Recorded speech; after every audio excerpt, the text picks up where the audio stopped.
Donald Trump was panicking at 1 a.m. in the morning, making social media post after post. Here's what went down.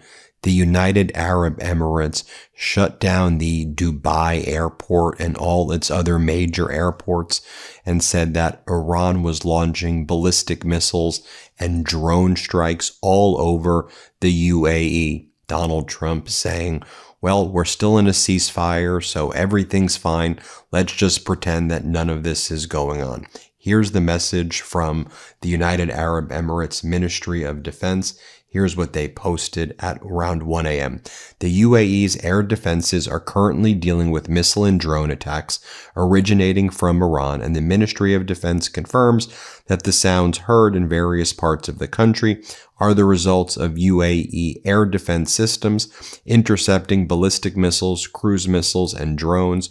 UAE air defense systems are actively engaging with missiles and UAV threats. Ministry of Defense asserts that the sounds heard across the country are the results of these ongoing operations. Okay, so that's what UAE is saying. And then they shut down, at least temporarily, the Dubai airport. And right before the United Arab Emirates Ministry of Defense posted these warnings that their air defense systems were activated, the Iranian Revolutionary Guard Corps spokesperson, Abraham Zulfgari, you've seen this guy before speak, he posted the following: short and clear, if we have to, we will annex Abu Dhabi to Iran's territory. Then he posted the coordinates for Dubai Airport. The opportunity is limited with the coordinates for Dubai Airport, where if you were going to strike it with a missile, these are the coordinates that you would set. And then he writes, people of the Emirates, stay away from oil and military centers, or better yet, leave the United Arab Emirates. Leave the UAE now, he posts. Now this followed CENTCOM admitting that the United States launched strikes against Iran right around the Karg Island. CENTCOM and Donald Trump said these were limited strikes. And then they said, please, let's just continue our ceasefire. We don't want to escalate things.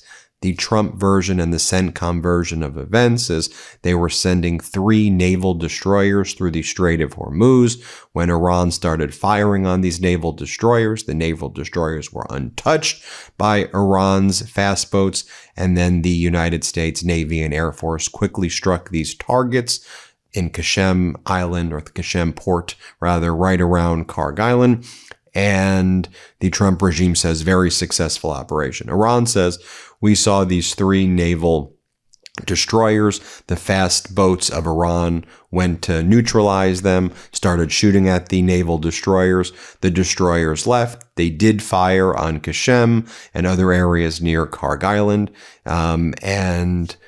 No major damage was done, and the U.S. fled after Iran showed that it still controlled the Strait of Hormuz.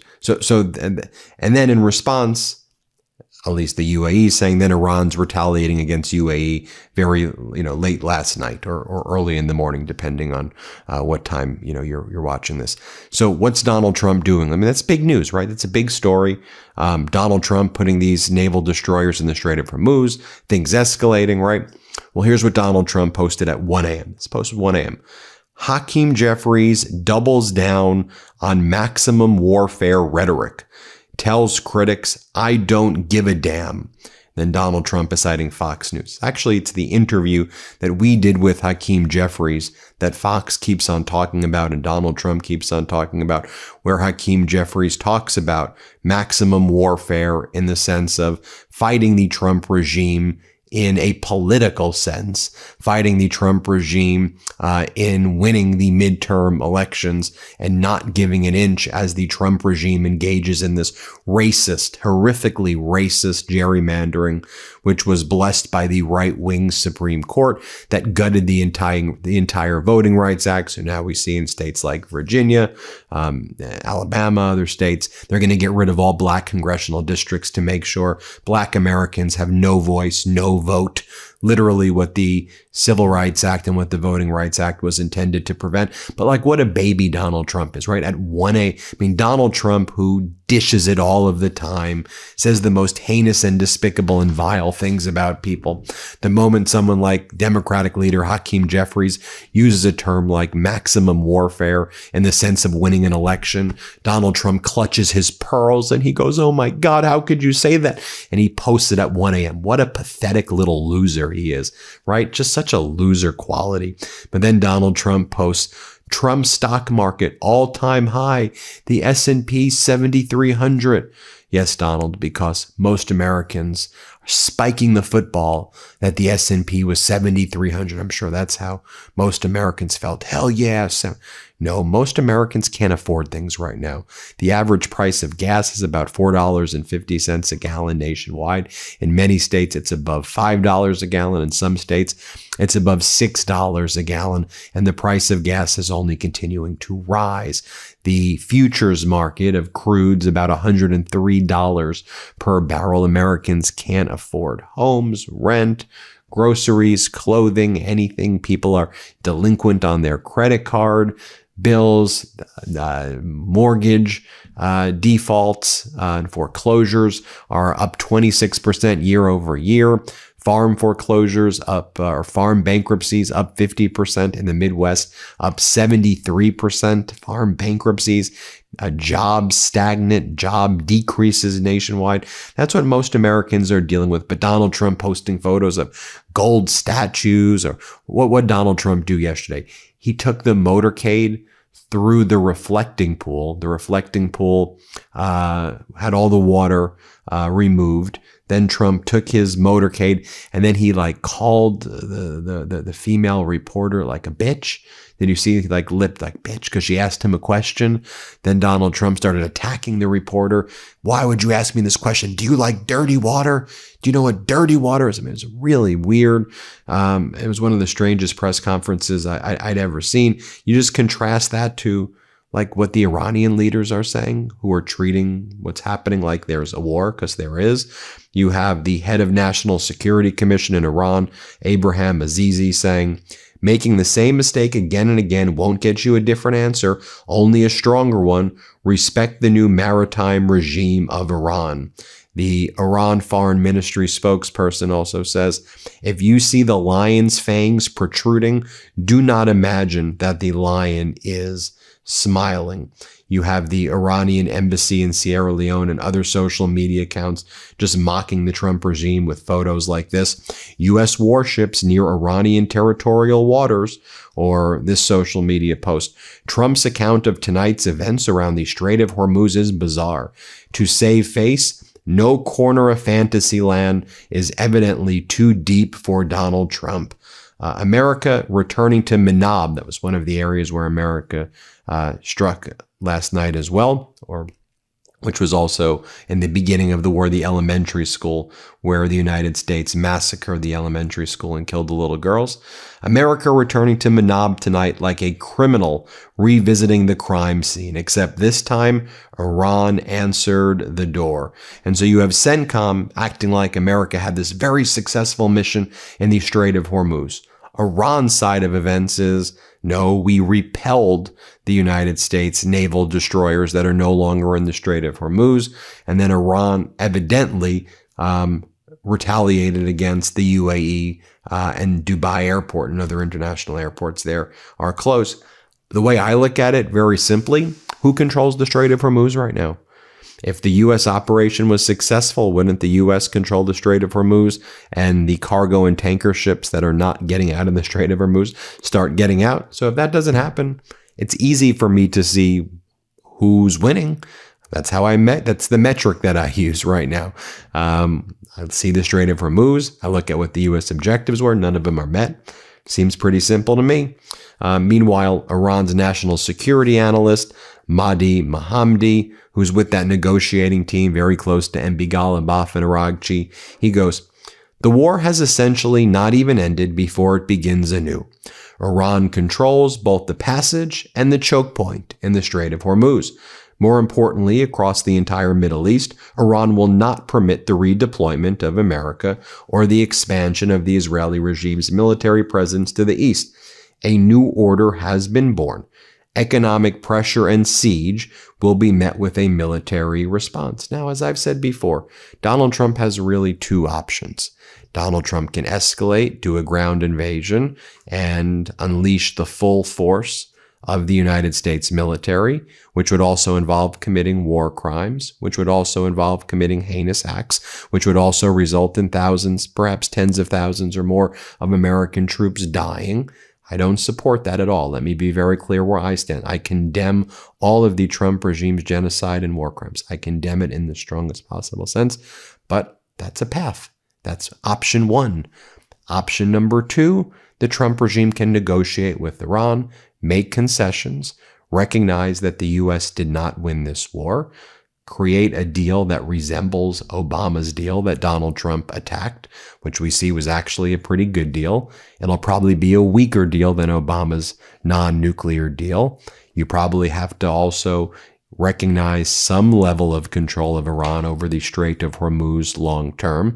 But you see, the thing is, Israel will never allow that. Saudi Arabia will never allow that. UAE will never allow that, even if that's actually what could be in the best interest of the region, because they'll view that as an Iran that has more power, even if it creates a situation where the ships can leave the Strait of Hormuz. And Trump is so caught up in his emolument clause violations and his quid pro quos that he can't let down Saudi Arabia, UAE, and Israel, right?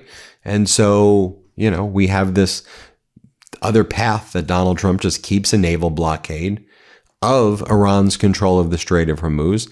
And meanwhile, if you start looking at some of these stats, the world's running out of oil. American consumers are reaching into their 401ks and their life savings, and they're running out of money. Like, American consumers may run out of money. That K-shape. I know the rich are getting richer, as Donald Trump bragging about the S&P and tech stocks and AI stocks or whatever. Most Americans are suffering right now. That's where they are in the bottom K, where most Americans live in a great recession or depression right now. That's how most Americans feel about this economy. And meanwhile, you have this. You have state regime media telling its viewers that the Strait of Hormuz was never open and it was always closed, and Iran always closed it, and now our mission is to open it, but it was always closed. It was never always closed. It was open before. Like, they just make the craziest things up. It was closed before. It was never closed before Donald Trump invaded. It was always open. Anyway, here's what they say on Fox. Let's play it. That's dangerous for the entire world. That is true, but that wasn't the situation when the strait was open prior to this. Fact. You are not allowed to mine international waterways, and Iran's been doing that for decades. It was not open. It was constantly under their influence. We're outnumbered in just a moment. Stay with Mic drop. And then, while you have Iran making all of those comments, you have Pete Hegseth posted this video. You know how Iran makes those Lego videos and Iran makes those great social media videos that are very, great in the sense of understanding the modern audience and how to convey information in interesting ways, and certainly getting in the head of the Trump regime. So this is the response of Pete Hegseth. This is the video that was launched by Hegseth. Here, play this clip. President Trump's War Department is flipping this rigged system on its head. We're not tolerating delays in production or cost overruns anymore. We've pushed out the bureaucrats who've made these deals in the past and replaced them with the most talented negotiators in the private sector. A group of businessmen so elite, they've been rightly dubbed Deal Team 6. And as I said, consumers are running out of money and cutting back, CEOs warn. Executives are worried about U.S. shoppers with tighter budgets amid surging gas prices caused by the conflict in the Middle East. Rising fuel costs are impacting low-income consumers who are dipping into savings and have less money for discretionary spending like eating out. Americans are putting less away in savings and may change their spending patterns to balance their budgets if gas prices stay high. They're literally running out of money at the end of the month, Kraft Heinz co-chief executive officer Steve Callahan said in an interview this week. We're seeing negative cash flows in the lower income brackets where they're dipping into savings. And with all of that, Donald Trump's message is a ceasefire can happen any day or not at all. Here, play this clip. I think it's the ultimate regime change. How close would you say that you are to a deal right now with Iran? Could happen any day. Could, and it might not happen, but it could happen any day. I believe they want the deal more than I do. Are you aware?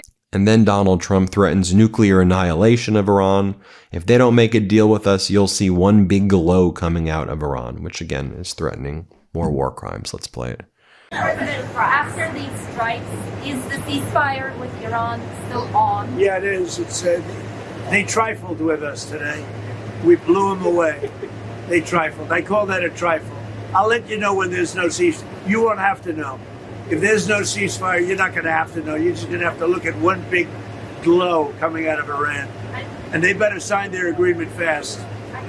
Could you give us an update on what is the latest in those talks? No, it's going. The talks are going very well, but they have to understand if it doesn't get signed, they're going to have a lot of pain. They're going to have a lot of pain. They want to sign it. I will tell you, they want to sign it a lot more than I do.